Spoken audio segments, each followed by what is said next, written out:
Salut, bienvenue dans Jeu de Puissance. On va continuer à regarder ces duels de près. Et là, aujourd'hui, on va parler de la Floride qui va affronter les Islanders de New York.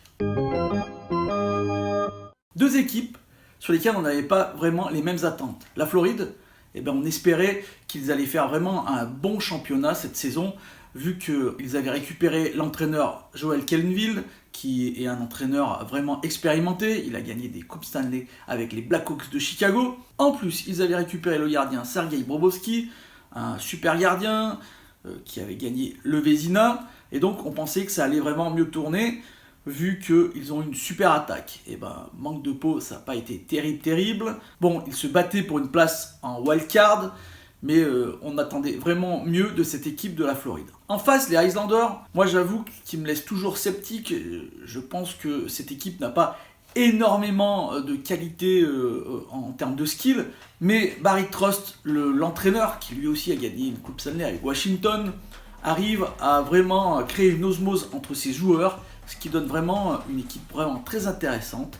Alors peut-être moins de qualité technique, mais beaucoup plus de qualité collective.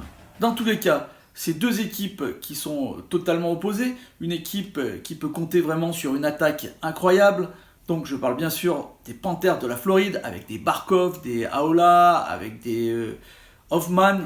Vraiment plein de joueurs incroyables au niveau de l'attaque, d'Adonov. Et de l'autre côté, on va plutôt se concentrer sur la défense, faire un bloc serré, faire un bloc uni. Les défenseurs n'ont pas des noms exceptionnels, mais quand ils jouent ensemble, ce sont vraiment des défenseurs très intéressants. En plus, grâce à la pause, ils vont récupérer deux défenseurs très importants pour leur système défensif. Je pense à Boychuk et Adam Pelech. Les Islanders ont aussi quelques joueurs talentueux en attaque. On pense bien sûr à Matthew Barzal, mais on pourrait aussi parler de Brock Nelson et du nouvel arrivé Jean-Gabriel Pageau. La franchise attend beaucoup de ce joueur. La Floride pourront récupérer un peu d'expérience avec Brian Boyle, qui lui n'est plus blessé donc. Et comme je vous l'ai dit, en attaque, c'est plutôt sympa. 4e attaque de la NHL à 55 en termes de buts. Mais attention, la Floride, lors des 3 matchs qui ont eu lieu entre ces deux équipes, a perdu à chaque fois. Bon, ça a été serré 2 fois avec un but d'écart, mais ils ont perdu à chaque fois. Les Islanders mènent en saison régulière la série à 3-0 en termes de victoire.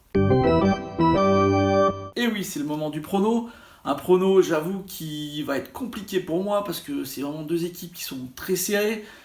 Mais je pense quand même que la Floride, s'ils arrivent à passer cette défense vraiment très stricte, pourrait l'emporter parce qu'ils ont vraiment beaucoup plus de qualité en attaque que les Islanders.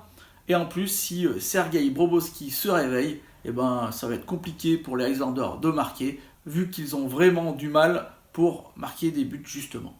Voilà, j'espère que cette vidéo vous a plu. Si c'est le cas, n'hésitez pas à me faire un petit like, un petit commentaire ou à la partager. Moi, je vous dis à bientôt pour un nouveau duel. Allez, ciao!